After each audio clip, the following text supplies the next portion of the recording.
नमस्कार साथियों, स्वागत है आपका BNK24 यूट्यूब चैनल पर। बहुत बहुत साथियों, आज वीडियो के ऊपर चर्चा करेंगे कि बाजार के अंदर जो खलबली मची है वो तो सही है, और उसके साथ साथ में विश्व के बाजारों में क्या है। देखो, कल तो क्रिसमस डे है, तो अमेरिका के जो यूके और यूएस के बाजार हैं वो आज आधे दिन खुलेंगे और कल पूरे दिन छुट्टी पर रहेंगे। और अगर बात करें चीन और जापान के बाजार की, तो चीन और जापान के जो बाजार हैं वो कल खुले रहेंगे। हमारे बाजारों में कल छुट्टी है। आज भी अगर कैश मार्केट की बात करोगे तो 1700 करोड़ रुपए के आसपास में एफआईआई ने बिकवाली की है, और वहीं डीआईआई ने 3900 करोड़ रुपए के आसपास की खरीदारी की है। मिला जुला कारोबार देखने के लिए मिला। सेंसेक्स की आज वीकली एक्सपायरी थी। आज बाजार पे जिस चीज का जोर रहा, जिस खबरों का जोर रहा, वो रहा OMU. RBI open market option के जरिए 3 लाख करोड़ रुपए जैसे मार्केट में उतारने जा रही है। अगर इनके जो बॉन्ड है ये 4 किस्तों में जारी करेंगे, वो जो मार्केट से पैसा खरीदेंगे वो चार चार बार में खरीदेंगे। उनकी जो लिमिटेशन देखोगे आप, तो वही समय है जिस समय पे पीएसयू बैंकों के जो, या मतलब जो और प्राइवेट कंपनी है ना, जिस समय पे मार्केट में वो अपने बॉन्ड जारी कर रही है ना, उस समय पे आरबीआई अपने बॉन्ड खरीद रही है। मतलब क्या है? मतलब ये है कि सिस्टम में लिक्विडिटी नहीं है। जीएसटी कट होने से हुआ क्या कि इन कंपनियों को लोन नहीं मिला, और लोन नहीं मिलने से इनके बॉन्ड, जो बॉन्ड यील्ड थी वो भी महंगी होगी। तो एक तरह से पाइपलाइन खोली जा रही है जिससे उनको पर्याप्त धन मिल सके। दूसरी बात, बांग्लादेश को लेकर के कर लेंगे। बांग्लादेश में मोहम्मद यूनिस को लताड़ लगाई है किसने? रूस के विदेश मंत्री ने। क्यों लगाई है? उन्होंने ऐसा बोला है कि आप 1971 को याद करो। 1971 में भारत ने ही तुम्हें आज़ाद कराया था, और आज तुम जो है भारत के ही खिलाफ जा रहे हो। जल्द से जल्द भारत से जो संबंध है उन्हें अच्छे करो। क्यों? अगर आप ऐसा नहीं करोगे तो क्या हो जाएगा? देखो, क्या है कि विदेश नीति में ना तो कोई किसी का दोस्त होता है, ना कोई किसी का दुश्मन होता है परमानेंटली रूप से। तो हो क्या रहा है कि 11 साढ़े 11 बिलियन डॉलर के आसपास में एक पावर प्लांट है, न्यूक्लियर पावर प्लांट, जो कि रूस के सहयोग से बन रहा है। कहाँ पे? बांग्लादेश में। और अगले साल से उसकी जो है बिजली जो है वो बांग्लादेश को मिलनी चालू हो जाएगी। जिस समय पर ये बनना चालू हुआ था उस समय शेख हसीना की सरकार हुआ करती थी, और भारत से संबंध अच्छे थे। तो भारत से संबंध अच्छे होने के चलते रूस ने उसे कर्ज दे दिया था, ठीक है, जिस पर वो न्यूक्लियर पावर प्लांट चल रहा है। अब ऐसा समझो, मैं, अगर आप, हम दो, एक दोस्त हैं, मैं हूँ, और मान लो मैं बसंत की बात करता हूँ, बसंत जी मेरे दोस्त हैं, और बसंत जी का कोई मित्र है, या मतलब कोई चेला है, ऐसा मान लो, जैसे बांग्लादेश हमारा चेला ही समझ लो। तो उनने बोला, यार एक काम करो, न्यूक्लियर पावर प्लांट बनाने के लिए ऐसा कर्ज दे दो। तो मैं बोला, यार चलो ठीक है, दे देता हूँ। और वो कल चेले की बिगड़ गई बसंत जी से, और वो मान लो बसंत जी को ही आंख दिखा रहा है, बोले "ऐट", तो मैं, क्योंकि पैसा किसका लगा है? मेरा लगा है। मैंने किसे दे रखा है? चेले को दे रखा है। दे किसके बेहाब पे रखा है? बसंत जी के। अब वो बसंत जी को आंख दिखा रहा है चेला, तो मैं क्या बोल रहा हूँ? देख भाई, इनसे अपने संबंध अच्छे कर ले, क्योंकि तुझे जो कर्जा दिया था मैंने इनकी वजह से दिया था। नहीं तो हाल में अपना कर्जा मांग लूंगा 11 बिलियन डॉलर का। तो आपने एक बात नोट भी करी होगी कि जो बांग्लादेश की तरफ से, मतलब हमारे और भारत के जो उनके स्टेटमेंट आ रहे हैं ना, कि हम भारत के साथ में संबंध खराब नहीं करना चाहते, हम भारत के साथ में अच्छे संबंध रखना चाहते हैं, हमारा कोई भी उद्देश्य भारत से मतलब खराब संबंध रखने का नहीं है, वो ऐसा नहीं है। आपको जो देखने से लग रहा है वो है नहीं वैसा। दरअसल वो पीछे से जो प्रेशर टैक्टिस लगी है ना, उसके कारण जो है ना ये सरेंडर हुए हैं। क्योंकि देखो, आपने एक बात नोटिस और भी करी होगी कि इसमें भारत कोई ज्यादा हस्तक्षेप कर नहीं रहा है। मतलब वो कुछ भी बयानबाजी चल रही है, लेकिन भारत की तरफ से कोई भी प्रतिक्रिया नहीं आ रही, और प्रतिक्रिया आ रही तो बहुत सदी हुई प्रतिक्रिया आ रही है। उसके पीछे कारण क्या है? कारण है हम दोनों का, हम और उन दोनों के बीच में सामान ना होना, समतल नहीं है। क्योंकि अगर भारत उस पर हमला कर देगा तो जो यूनाइटेड नेशन है, ये जो वर्ल्ड विश्व है ना, वो ये बोलेंगे कि यार ये गरीब को मार लिया। मतलब वो क्या हरकत कर रहा है वो कोई नहीं देखेगा। बाकी चूंकि भारत परमाणु संपन्न देश है, और परमाणु संपन्न होने के बाद में भी भारत एक तीसरी उभरती हुई अर्थव्यवस्था है। भाई, पहली अमेरिका है, दूसरी चाइना है, और तीसरे नंबर पे भारत है। अभी एक ग्लोबल इंडेक्स जारी हुआ था, जिस इंडेक्स में ये बताया गया था कि टॉप 5 कौन कौन सी, मतलब पावरफुल देश हैं। तो आपको जान के आश्चर्य होगा कि भारत रूस से भी आगे है उस इंडेक्स में। एक तरफ जहां बांग्लादेश में 13% की महंगाई दर है, हाँ जी, 13%। ऐसा समझ लो, अगर एक दाल 100 रुपए किलो मिल रही है तुम्हें, तो अगले साल वो दाल 113 रुपए किलो मिलेगी। अब 113 रुपए किलो मिलेगी, तो एक तरफ तो बांग्लादेश में 13-14% की महंगाई चल रही है, भारत में अभी 2.176 के आई थी, मतलब 2% के आसपास की महंगाई चल रही है। वहीं दूसरी बात, ज्यादातर जो बांग्लादेशी हैं, क्यों बांग्लादेश में उस तरह का इंफ्रास्ट्रक्चर तो है नहीं, अब वो जिस लेवल का आदमी रहता है उसी लेवल की बात करता है। वो बात किससे करता है कि मैं तो पाकिस्तान का सहयोगी बन जाऊंगा। भाई तुझे पाकिस्तान अब लो तुम्हारे यहाँ उर्दू लागू कर देता, भारत की देन है कि आज तुम वहां बांग्ला बोल पाते हो, नहीं तो पाकिस्तान तो उर्दू लागू कर देता। और ये जो कट्टरपंथी है ना बांग्लादेश में, ये वही है जो जमात के लोग हैं ना, जो उस समय भी पाकिस्तान के पक्ष में थे, और इन्हीं के सुप्रीम कोर्ट ने, मैं जो भी बोल रहा हूँ वो बाय फैक्ट बोल रहा हूँ, इन्हीं के सुप्रीम कोर्ट ने इनकी जो जमात है ना उसे मतलब गलत करार देके, और इनको इस जो पार्टी है उस पार्टी पे सदा सदा के लिए बैन लगा दिया था कि जो बांग्लादेश का सभी मतलब कानून है उसके हिसाब से आपके कोई तर्क मेच खाते ही नहीं। वे चाहते हैं जिस तरह से पाकिस्तान वाला सिस्टम है वो चालू हो जाए वहाँ पे। तो बांग्लादेश की कोर्ट ने ही इन्हें बैन कर दिया था, लेकिन जब मोहम्मद यूनिस की सरकार आई तो मोहम्मद यूनिस ने इनसे सब बैन हटा लिए, और सब जो है बोले नहीं, अब जितने भी ये जेल में थे सबको रिहा कर दिया। ये जितने भी उधम मचे हैं ये सब वही है किस्सा।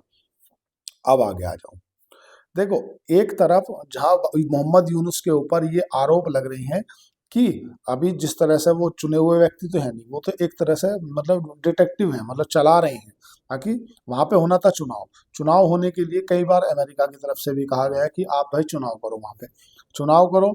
उसके चलते उनके आरोप, जो वो लड़का मारा गया है उसके परिवार वालों ने मोहम्मद यूनुस पर भी आरोप लगाए हैं। ऐसी खबरें हैं कि आपने, ताकि चुनाव को डिले किया जा सके, जब भी देश के अंदर सामान्य स्थिति नहीं रहती और कोई स्थिति मतलब कोई देश युद्ध में हो, मतलब अभी नॉर्मल है, और अगर उस देश के अंदर युद्ध छिड़ जाए तो जो चुनाव होने हैं ना वो चुनाव थोड़े से पीछे हट जाते हैं। जैसे कि यूक्रेन के ऊपर डोनाल्ड ट्रंप कहते आए हैं कि आप लीगल रूप से राष्ट्रपति हो ही नहीं, आप तो फिर से चुनाव करो। और बांग्लादेश में होने थे चुनाव, और चुनाव उसके पहले ही, क्योंकि वो जो लड़का मारा गया ना उस्मान हादी, उसकी जिस तरह से पॉपुलैरिटी बढ़ती जा रही थी, तो ऐसा मोहम्मद यूनुस को मैंने कहीं ऐसा इसको लीडर बना के इसी को ज्यादा वो ना मिल जाए कि, क्योंकि वहां पर भी 3 तरीके से जो उनका एजेंडा था फेल हो चुका है। उन्होंने 3 एजेंडे बनाए थे कि भाई पहला तो हम एक बाकायदा खाका तैयार करेंगे कि कहाँ कहाँ संशोधन करना है क्या करना, ना तो वो हो पाया, इतने दिन हो गए जाने के बाद ना चुनाव हो पाए। तो कहीं ना कहीं उनके आरोप, जिनके जो हादी मारा गया उनके परिवार वालों ने ही मोहम्मद यूनुस के ऊपर भी आरोप लगाए हैं, लेकिन ये चीजें खबरों में नहीं आई। फिर रूस की तरफ से लताड़ लगाई गई कि हमने 11.5 बिलियन डॉलर का जो कर्ज दे रखा है वो भारत के बदौलत ही दे रखा है, अगर आप इस तरह के हलचल करोगे तो हम जो अपना कर्ज वापस ले लेंगे, क्योंकि भारत के गारंटी पे भले ही गारंटी किसी भी थी लेकिन संबंध भारत के अच्छे थे इसलिए हमने दिया था। तो एक तो किस्सा ये है। अब ओपन मार्केट ऑप्शन के जरिए जो आरबीआई मतलब कर्ज उतार रहा है, मार्केट में जो पैसा डाल रहा है, उसके पीछे जो सबसे बड़ा कारण है वो है जो जीएसटी कट हुआ है ना। तो जीएसटी कट होने से सही जो कर्ज, सस्ते कर्ज है ना, वो इन कंपनियों को मिल नहीं पा रहे। तो नहीं मिल पा रहे तो अब पूरी सिस्टम के अंदर लिक्विडिटी डालना, पैसे की अधिकता या कम करना किसके हाथ में? आरबीआई के हाथ में। तो आरबीआई अपनी पाइपलाइन खोल रहा है, मतलब 3 लाख करोड़ रुपए के जो बॉन्ड है वो मार्केट से उठा रहा है और 3 लाख करोड़ रुपए मार्केट में डाल रहा है। और जब बैंकों के पास में पर्याप्त धन होगा तो वो उसे सिस्टम में डाल सकेंगी, मतलब जाहिर सी बात है दे सकेंगी। अब अगली खबर रूस से है। देखो, रूस से और भारत के साथ में जो टाई अप हुआ था, जिस समय पर क्रूड ऑयल का भाव $80 प्रति बैरल चल रहा था, तो हमारी उनसे बात हुई थी कि भाई भारत और रूस की जो टीटी थी कि हम आपको $60-62 प्रति बैरल क्रूड ऑयल देंगे। लेकिन अब क्रूड ऑयल का दाम इतना गिर गया है कि $60 से $62 प्रति बैरल तो ओपन ही हो गया जो मिडिल ईस्ट में आ रहा है। अब इस कारण से रूस ने भारत को $34 प्रति बैरल का ऑफर दिया है कि हम आपको 34 डॉलर प्रति बैरल देंगे, आप तो हमसे लो। अब भारत असमंजस में फंस गया कि करे तो करे क्या। एक तरफ अमेरिका से लगे जाने वाला सैंक्शन है, दूसरी तरफ रूस ने हमें ऑफर ऐसा दे दिया, और इसके बाद में भी रूस जो है अन्य राष्ट्रों से भी भारत में तेल पहुंचाता है, ऐसा अमेरिका की एक रिपोर्ट है वो करती है। उसने कई बार खुलासा किया है कि भाई भारत ने इस तरीके का सेक्शन पहुंचाया है। साथियों, एक कॉल आ गई थी। तो सिंपल सा फंडा ये है कि जियो मार्केट के अंदर बॉन्ड जारी कर रही है ना आरबीआई, वो कहीं ना कहीं अपनी पाइपलाइन खोल रही है जिससे पर्याप्त धन दिया जा सके, सिस्टम में लिक्विडिटी बढ़ना कहीं ना कहीं फायदा है। अब तो देखो आरबीआई का तो मामला ठीक है, समझ में आता है, क्योंकि ये पहली बार नहीं, 2 बार आईआरएफसी और आर पीएफसी के इनके बॉन्ड वापस जा चुके हैं। हाँ जी, इन्होंने बॉन्ड जारी किए थे लेकिन वो बॉन्ड हो गए रिटर्न। अब समझ लेते कॉपर की। कॉपर क्या दूसरा गोल्ड बनने जा रहा है? देखो क्या है कि कॉपर का पहली बार $12,000 के ऊपर भाव पहुंच गया है लंदन की मार्केट में। जो लंदन की मार्केट है वो विश्व की सबसे बड़ी मार्केट है सिल्वर की भी और कॉपर की भी। तो $12,000 के ऊपर पहुंच गया है। यही कारण है क्योंकि देखो जिस तरह से हम भारत में ही विश्व के अंदर सब लोग, मतलब जैसे अमेरिका की एक एनवीडिया कंपनी है वो अपना एकाधिकार रखती है, ऐसे ही रियल अर्थ मटेरियल पे चाइना अपना एकाधिकार रखता है। इस तरह ही सब देश अपने अपने लेवल पे हर चीज की मैन्युफैक्चरिंग बढ़ाना चाहते हैं ताकि चाइना की मोनोपोली से पीछा छुड़ाया जा सके। तो उसमें डिमांड किसकी बढ़ेगी? भाई कॉपर की बढ़ेगी, जाहिर सी बात है। मतलब अगर हमें पावर स्टेशन लगाना है तो पावर स्टेशन में बिजली काहे से सप्लाई होगी? अगर सेमीकंडक्टर या डाटा सेंटर लगा उसमें पावर स्टेशन भेजना है, पावर स्टेशन से लाइट भेजनी है, इलेक्ट्रिसिटी भेजनी है, तो काय से जाएगी? वो तारों से जाएगी, और एल्युमिनियम के तार से जाएगी नहीं, कॉपर के तार से जाएगी। तो कॉपर की विश्व में डिमांड बढ़ रही है। एआई और सेमीकंडक्टर, डाटा सेंटर और तुम्हारा पावर स्टेशन के कारण, और भी मेटल में जिस तरह से ईवी इलेक्ट्रिक व्हीकल या सोलर पैनल जो लग रहे हैं उनके कारण कॉपर की डिमांड बढ़ती जा रही है विश्व में। यही कारण है कि कॉपर चौथा सोना का या मेटल के रूप में, गोल्ड सिल्वर और के बाद में तीसरे नंबर पर कॉपर ही आ रहा है। चांदी भी 2,22,000 पे पहुंच गई है, चांदी ने भी एक और हाई बना दिया है। सोना 1,38,000 पर पहुंच गया है। सोने और चांदी पे इतनी भयंकर तेजी है क्यों, और ये रहेगी तो कब तक रहेगी? देखो सबसे पहले सोने की तेजी को समझो कि इससे पहले होता क्या था कि जितने भी विश्व के फेडरल बैंक है ना, वो सोने को डॉलर के अगेंस्ट में हेज करने के लिए रखते थे कि यार सोना है, मतलब क्योंकि सोने की जो लिमिटेड माइन होती है, ऐसा नहीं कि सोना आप निकाले जाओ।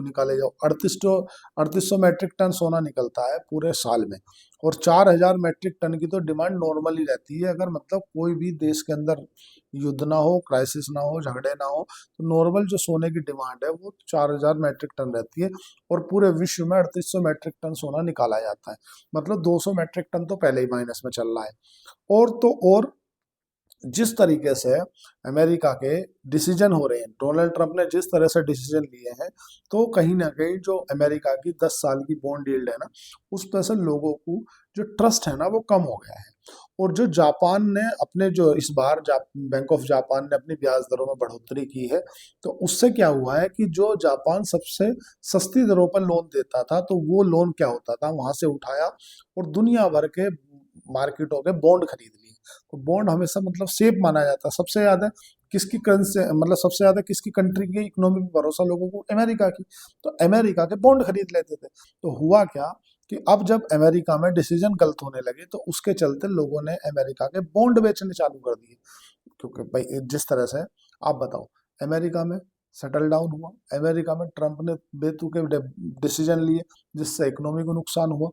इकोनॉमी को नुकसान होने से जॉब के आंकड़े खराब आए, जॉब के आंकड़े खराब होने से रेट कट हुआ, रेट कट होने से ब्याज दरों में कमी होने से आपको मालूम है करेंसी कमजोर होती है। डॉलर इंडेक्स 101 के आसपास हो गया था, अब 98 पे आ गया है। और 98 पे आ गया मतलब जो डॉलर इंडेक्स कमजोर हुआ, बॉन्ड यील्ड बढ़ी, बॉन्ड यील्ड बढ़ी। तो कहीं ना कहीं ये पूरा एक साइकिल है जो कहीं भी आप ये देखोगे गोल्ड के फेवर में जाता है। जब भी डॉलर कमजोर होता है तो तभी जो मेटल है ना, गोल्ड है ना, वो बढ़ता है, क्योंकि गोल्ड को लोग बाग डॉलर के अगेंस्ट हेज में इस्तेमाल करते हैं। जो सिल्वर का तो समझ में आता है कि चांदी की इंडस्ट्रियल डिमांड बढ़ रही है, इसलिए चांदी भाग रही है, समझ में आता है कि। लेकिन सोना क्यों भाग रहा है? सोने के पीछे भागने का कारण है अमेरिका और चाइना। चाइना एक बार इतना गोल्ड खरीद रहा है, मतलब इतनी भयंकर तरीके से डिमांड डाल रहा है। अन्यथा गोल्ड इतना से 20,000 से इतना क्यों पहुंच गया? इतना तो पिछले 10 सालों में भी नहीं बढ़ा था वो, जितना 3 साल 4 साल में बढ़ गया। कारण है कि चाइना ज्यादा से ज्यादा गोल्ड अपने पास रखना चाहता है। जैसा कि हमारे पास अगर लगभग $700 बिलियन के फॉरेन रिजर्व है, तो उसमें से भी 16 से 18% हम गोल्ड रखे बैठे हैं। अगर फॉरेन रिजर्व की बात करते हैं तो ऐसा नहीं है कि हमारे पास $700 बिलियन पूरा कैश के फॉर्म में रखा है ना। डिफरेंट डिफरेंट एसेट क्लासेस में रखा है। उसमें हमारे पास 15 से 18% के आसपास में तो गोल्ड रखा है। फिर कुछ हमारे पास में यूरो की करेंसी रखी है, कुछ मतलब पाउंड रखा है, तो कुछ डॉलर रखा है। ऐसे करके एक मतलब फॉरेन रिजर्व बनाया जाता है, ताकि किसी भी, अब हम भी केवल चाइना नहीं, आरबीआई भी अपनी निर्भरता डॉलर से हटाकर गोल्ड की तरफ शिफ्ट कर रहा है। तो जब नॉर्मल डेज में गोल्ड की डिमांड 200 मैट्रिक टन माइनस में चल रही है, मतलब 3800 मैट्रिक टन की डिमांड है, और मतलब माइनिंग होती है, और 4000 मैट्रिक टन की डिमांड है। और जब ये दुनिया भर के जो मतलब फेडरल बैंक है, जब यही गोल्ड खरीदेंगे, तो समझ लो गोल्ड की डिमांड किस लेवल पे पहुंचेगी। तो इसीलिए गोल्ड भाग रहा है। गोल्ड जो आपको दिख रहा है ना, अभी बीच में ही 1,21,000 के आसपास हो गया था। मेरा एक मित्र है, मैंने उससे पता किया कि भाई 1 किलो सोना का, तो उन्होंने बोला यार कोई देने के लिए तैयार नहीं है। भाव जरूर चल रहा है, लेकिन फिजिकली में कोई दे नहीं रहा है, क्योंकि सबको पता था कि भाई अभी 1,20,000 के आसपास पहुंच गया था ना गोल्ड, अब 1,38,000 पहुंच गया। तो अगर किसी ने 1,20,000 में 1 किलो गोल्ड खरीद लिया, अब 1,40 चल रहा, तो 18 लाख तो उसके यहीं बढ़ गए 2 मिनट में ही। मतलब 2 मिनट में इन द सेंस थोड़े से दिन में ही। कारण क्या है कि कोई बेचने के लिए तैयार नहीं। अभी 86,000 था, 88 हो गया, 1 लाख हो गया, फिर एक बढ़ता क्यों जा रहा है? क्योंकि जो बड़े बड़े आरबीआई रिजर्व बैंक है ना, वो खरीद रहे हैं। बहुत से लोग इसे बबल भी बता रहे हैं कि भाई गोल्ड का जो बबल है ये फूटेगा ये, पर बाकी करेंसी के हेज में करके चल रहे हैं ना इसको। मैन तो ये है। वीडियो फिर लंबी बन गई, मैं सोच रहा था आज वीडियो छोटे बनाऊं। मैं कॉल इन मतलब एक कंपनियों के एनालिसिस के ऊपर वीडियो बनाने वाला हूं, जिसमें मतलब एक कि आपको किस तरह से आपका पोर्टफोलियो में किस किस तरह के स्टॉक अगर आप रख रहे हो, तो आपको मतलब टेंशन मुक्त रह सकते हैं। पोर्टफोलियो बनाने के 2-3 तरीके होते हैं। जैसे एक तो होता है एग्रेसिव पोर्टफोलियो, एक होता है ग्रोथ वाइज पोर्टफोलियो, एक होता है डिविडेंड वाइज पोर्टफोलियो, एक होता है सेफ्टी वाइज पोर्टफोलियो, कि आपको मतलब सेफ चलना है। तो डिफरेंट डिफरेंट तरीके के होते हैं, मैं आपको बता दूंगा। बाकी मेरी आपसे एक पर्सनल राय है कि अगर आप स्टॉक मार्केट में आए हो तो बिना वित्तीय सलाहकार के मत आना, अन्यथा नुकसान कर लोगे। शेयर मार्केट है दुधारी तलवार, आगे भी चलती है पीछे भी चलती है। आज के लिए इतना ही। चैनल को लाइक करें, सब्सक्राइब करें, कमेंट करें, जो भी क्वेरी हो सो कमेंट बॉक्स में जाके पिन करें। धन्यवाद, थैंक यू।